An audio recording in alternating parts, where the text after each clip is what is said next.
can see, some of the guys at the table were asking me, how did you name the car? What's the story behind the name? Well, when Ron Dennis bought into McLaren in 1981, he came from Project 4 Racing. So the MP4 stands for McLaren Project 4. And that's the designation on all of our Formula One cars, and will be the designation, the pre-designation on all of our road cars as well.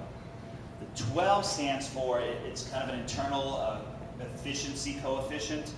That's a secret formula. So what I can tell you about it is that it takes into account power, weight, emissions, and that's kind of like jumbled up in some secret formula again to come up with 12. And 12 is a good number. It's a very good number. It's also asked that as well. And the C simply stands for carbon fiber. Again, going back to the pioneers in carbon fiber technology with the monocell in this car. So starting from the front, the design concept behind this car is everything for a reason. There's nothing on this car that doesn't perform a specific function. So it's very compact. The exterior, it's very lean. It's very, the coefficient of drag is extremely low on this car. It's very efficient. The front air intakes right here, or the reason they're here is there's a cooler right here for the turbos. So the air intakes go in here, the air is cooled in the coolers, and it's pumped through the twin turbos through the back. You can see the lights, the xenon lights, and actually when we turn them on, you'll see the McLaren logo right here in the lights. So everything kind of forms and form follows function on this car. Now the highest point of the car will be right here, right over the wheel. So again, I told you the car was designed around the driver. As he's driving on a track or driving on every day, he'll have the optimal visibility of the road due to the height of the fenders over the car, over the wheel. So when you're in cornering, you can see the whole road. There's no blind spots in the front. Again, that's another reason why the front windscreen is so large. And you can see it kind of has this characteristic from its predecessor over there, from the F1 McLaren car. As we come around the side, actually, the exterior of the car is sheet molded composite, which is a very strong, lightweight composite. That's the skin of the car. The roof, the hood, and this fender are aluminum, but the rest of the car is sheet molded composite.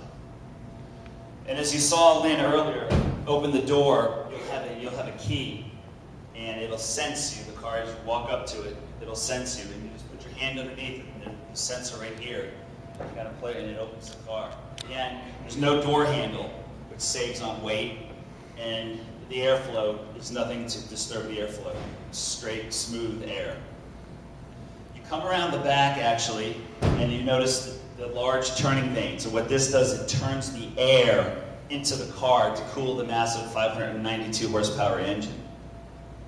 Coming around back, you'll notice this is the air brake back here. It's not a spoiler, it's an air brake. So what this does, and again, it's a technology that's shared with our predecessor over there, the F1. Under heavy braking, over 60 miles an hour, the air brake will pop up. And what that does, it leads more downforce to the rear wheels, which helps under heavy braking. It helps stabilize the car, and it helps distribute the braking force. Because as we all know, when we're heavy braking, the car has a tendency to pitch forward. This will keep the back end of the car down and help in braking under severe, like when you're on a track, under heavy braking. Once again, coming around the side, we'll see on the interior, the car is very sleek and compact on the outside, but yet very roomy and spacious on the inside.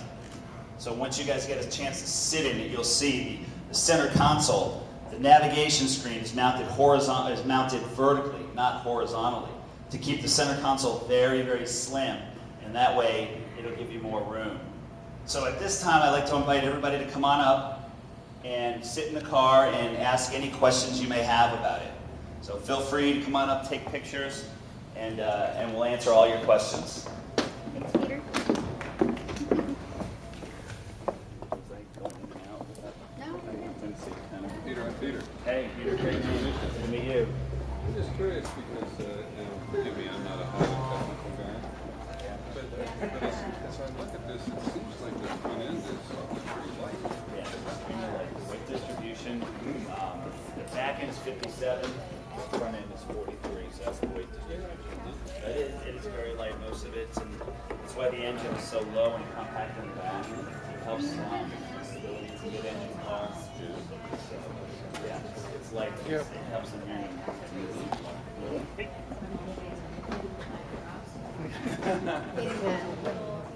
Yeah, that'll be really obsessive. 0 to 60, we're just saying it's less than 4 seconds, but We don't know. We do know they're still in development. They haven't made it public, and they haven't told me. They do that. It's 2866 dry. The weight is 2866 dry. That's, it's just